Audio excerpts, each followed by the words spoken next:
Newsflash again, it's not about doing things for the pastor. It's about doing things for Jesus. If you do things for Jesus, you won't get burnt out. If you do things for Jesus, you'll have immense and immeasurable joy. When you do things for Jesus, really amazing, miraculous things begin to happen. I'm escaping consumer Christianity. And so she says, hey, make a carved image, cast idol. This is a good thing.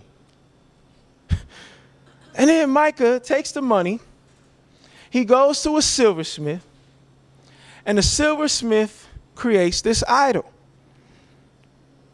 He puts it in Micah's house. And now Micah has this shrine. He has a shrine with an idol, probably numerous idols. And notice she says, I give this to the Lord. So she's got all the doctrine and everything right. It's the Lord. But somewhere, things aren't adding up. And so he has this shrine. They make an ephod. That's what you call it. An ephod is, it was like a spiritual vest. That's the only way I could really describe it. But they wore these vests. The priests wore vests. And they would basically discern what God wanted them to do by the jewels on the vest. I don't know whether it was like light hitting the jewel or I don't know. But that's how they did it back then. And so he has this sacred shrine to the Lord, but it's really just a shrine to his own selfish needs. A lot of times we get involved with Christ. We get involved with the things of God for our own selfish needs, to secure what we want. Jesus, will you, and you fill in the blank, will you help me get a date tonight? I don't know if anybody's ever prayed that, but Jesus, will you give me a new job? Jesus, will you? The list goes on and on and on. But when you come to somebody just for what they want, it's not a relationship.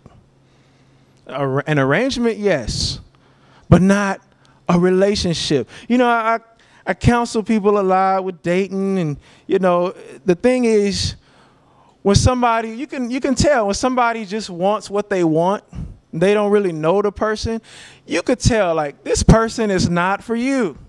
I mean, talk to some ladies and it's like the guy is cross-eyed, he's a felon. What's going on? But he makes me feel good. You don't know him.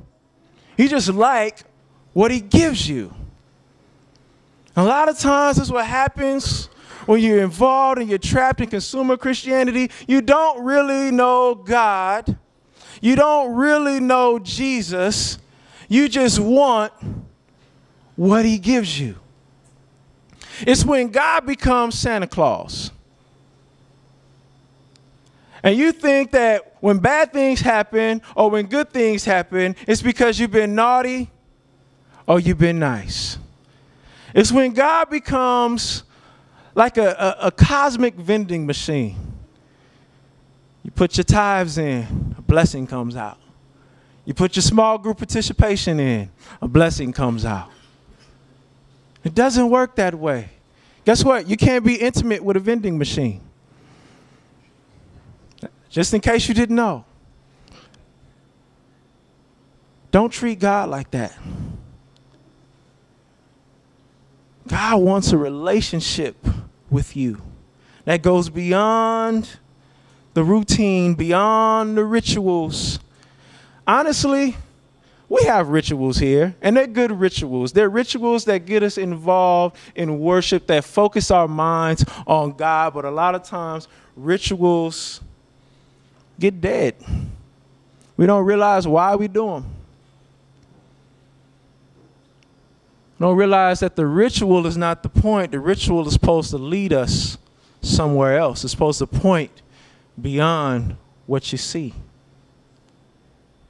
And so Micah has this shrine. It says he installed one of his sons as his priest. That's just funny. It's like, hey, Caden, be my preacher. It's just, for those of you who don't know, Caden's my son. It doesn't make sense. He doesn't really care about learning about God or whether this is right or not. If your son's your priest, you're basically running the show. And so he installs his son as a priest. And then it says, in those days, Israel had no king, and everyone did as they saw fit. And so we have our first wanderer, Micah. You say, how's he a wanderer? He stayed in his house. He stayed in his land. But he's a wanderer because he wandered away from the true God.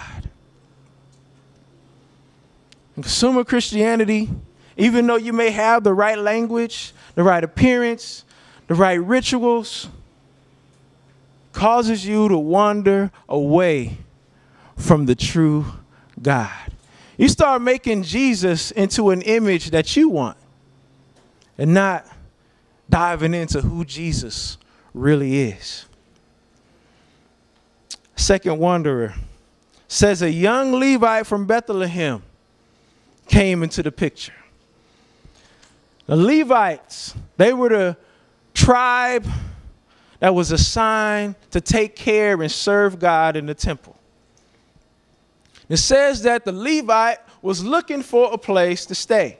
Now, I have a problem with that because the Levites were given a place to stay.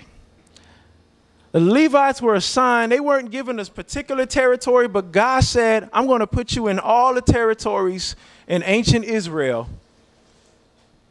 So your real territory, your real property could be me.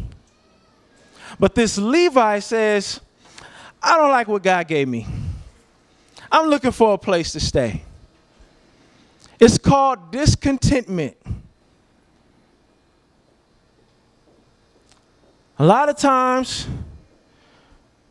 when you're involved in consumer Christianity, discontentment just creeps in and seeps into your soul. Oh, they didn't do the worship quite like I liked it. Oh, he didn't say Jesus enough in his sermon. Oh, this person who was greeting, they had a funny shirt on. I mean, you could name all the details, and somebody who's discontent will find it.